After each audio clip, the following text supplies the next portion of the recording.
Hey everybody, Jay Super Awesome here. I'd like to welcome you all back to my 31 Days of Horror in October. Wednesday, October 19th, I watched The Humanoids from the Deep remake.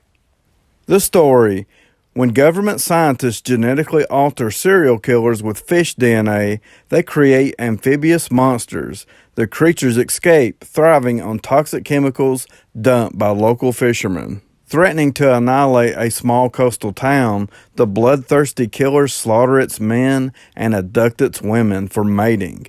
Horrified by their grave error, the scientists team with military forces to destroy the creatures before word of their experiment gets out. Scientist Emma Sams alerts the townspeople of the danger. She joins with Brody, a local fisherman, and a protester named Matt to destroy the humanoids and rescue the captive women before the monsters can multiply. My thoughts: it had been a really long time since I had seen The Humanoids from the Deep remake. I always remembered liking this movie, so I was excited to revisit this one, and I have to say this movie holds up really well. I really enjoyed it. Of course, not as much as the original, but I did have fun with it. Now, I haven't heard anybody mention this movie before. This feels like one of those movies that has been forgotten about over time. It kind of makes me wonder if it was poorly received when it was originally released, and because of that, it just faded away into obscurity. I'm not really sure, but myself personally, I really do enjoy movies with humanoid fish monsters. The story is simple enough to follow. Once again, we have cruel scientific experiments that go horribly wrong. I don't know why anybody would think it would be a good idea to splice fish DNA with human DNA. All that ever does is create horny amphibious monsters. What makes matters even worse is we have a local group of fishermen who are dumping chemicals into the water, causing the fish to grow really large so they can maximize their profits.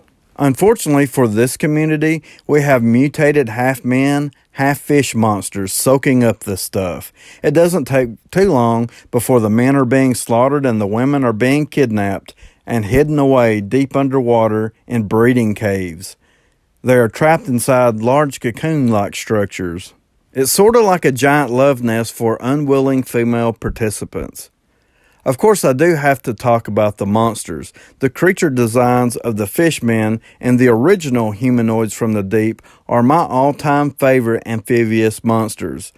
They're like an extreme version of the creature from the Black Lagoon. Well, the fishmen in this movie, they stay very close to that original design, and that's a really good thing. If it's not broke, don't fix it. And if there's any fans out there of the original film that's wondering, this movie does have that creature attack scene at the carnival towards the end of the movie. Not as good as that scene from the original movie, but it's still there. In fact, I would go as so far to say this movie feels like a slightly toned down version of the original film.